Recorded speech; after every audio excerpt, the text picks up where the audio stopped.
Hey guys, welcome back to our new video. So I am Puneet Kumar and you are watching Puneet Studio Vlog.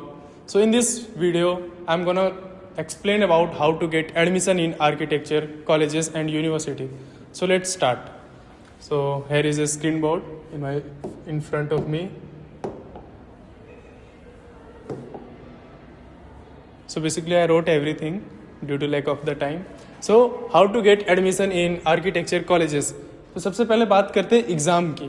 तो exam हमारे पास दो option होते हैं, JEE session 2 जिसको हम paper 2 भी बोलते हैं और दूसरा नाटा, जिसमें से अगर हम बात करें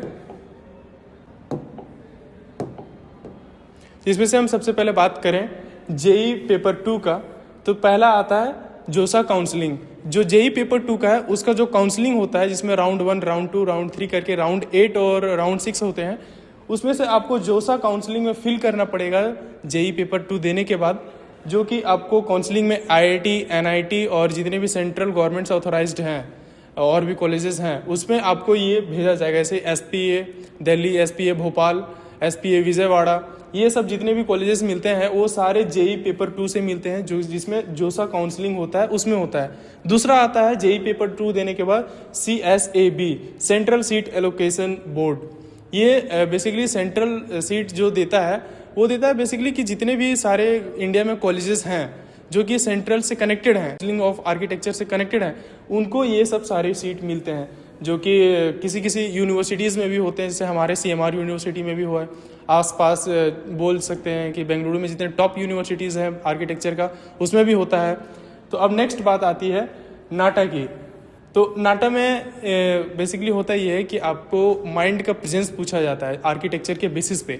तो इसका फुल फॉर्म होता है national aptitude test in architecture, जिसमें से एलिजिबिलिटी होते हैं कि आपको 12th पास होनी चाहिए PCM के थ्रू, और दूसरा 60 to 80 के बीच में आपको आना चाहिए। ये मिनिमम है, मैक्सिमम आउट ऑफ 200 कितना भी ला सकते हैं, जो कि क्वालिफाई होना चाहिए 35 या 40% के आसपास होता है। 60 जब मैं दिया था 2025 के बैच में, उसमें 60 था मिनिमम क्वालिफाइड करने के लिए, नाटा क्वालिफाइड करने के लिए। Then after we gonna explain what and all question will ask in NATA.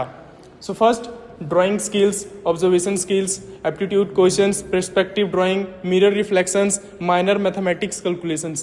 तो ये सारे क्वेश्चंस हैं जो कि नाटा में पूछे जाते हैं, और कभी कभी डायरेक्शन वाला भी क्वेश्चन पूछता है, कभी कभी रिलेशन से भी क्वेश्चन पूछता है, कभी कभी गाड़ियाँ का लोगोज वगैरह भी पूछते हैं। तो ये सारे क्वेश्चंस हैं जो कि आपके आसपास ही मिल जाएंगे और आपके क्रिएटिविटी माइंड्स को भी देखा जाता है। और एक चीज़ मैंने इसमें ऐड करना भूल गया है, इसमें आप अगर नाटा एग्जाम देने जाओगे तो आपको एक 3D मॉडल बेसिस के रूप में छोटे छोटे क्यूब से छोटे छोटे एलिमेंट्स मिलते हैं, जिसको आपको उसके क्वेश्चन के बेसिस में आपको बनाने पड़ते हैं। जैसे कि मेरे टाइम में टावर बनाने को बोला था और उसमें से मुझे एक क्यूब मिला था 4 पीस, ट्रायंगल मिले थे 2 पीस और एक रेक्टेंगल मिला था। ऐसे करके आपको 12 पीसेस मिलेंगे, ये वाला।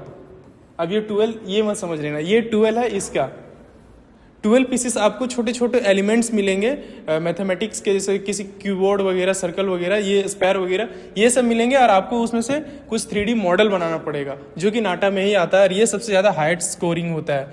ये अगर आप निकाल लिए ना तो फिर बाकी आसानी से निकल जाएगा, क्योंकि इसमें से शायद 60 मार्क्स का यही होता है। 30, 50, 60 इसी के बीच में कुछ होगा, 30 to 60 के बीच में, मैं कंफर्म नहीं हूँ, इसके बीच में होता है। ये बहुत हाई स्कोरिंग होता है, जिसमें से आप हाई स्कोर कर सकते हैं, इसमें 30 आउट ऑफ 30 भी कर सकते हो। तो ये नेक्स्ट हो गया। अब नेक्स्ट आते हैं हम एलिजिबिलिटी, कि कितने सारे एलिजिबिलिटी हैं, क्या क्या डॉक्यूमेंट्स चाहिए, क्या क्या क्राइटेरिया हैं जो कि नाटा आर्किटेक्चर कॉलेज में आप एडमिशन ले सकते हो। तो सबसे पहली बात आता है आपको 10th पास होनी चाहिए, 12th पास होने चाहिए, जिसमें से 12th पास होने overall percentage you should required to score minimum 50% overall और of your subjects, what and all subjects you have to score minimum 50% of that. And next come to the subjects, आपके पास PCM होना चाहिए, physics, chemistry, mathematics. On that you have to score 45% of each subjects.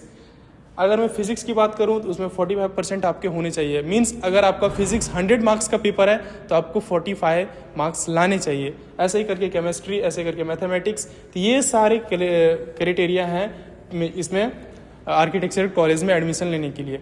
अब यहीं पे हुआ आज का वीडियो समाप्त, how to get admission in architecture college. तो ये सारे क्राइटेरिया हैं, बाकी डॉक्यूमेंट्स वगैरह क्या क्या लगते हैं, क्या क्या समय में, किस समय में होता है, किस समय में आपको कॉलेज को विजिट करना चाहिए, कब किसका काउंसलिंग चलता है, ये सारे मैं आपको नेक्स्ट वीडियो में बताऊंगा।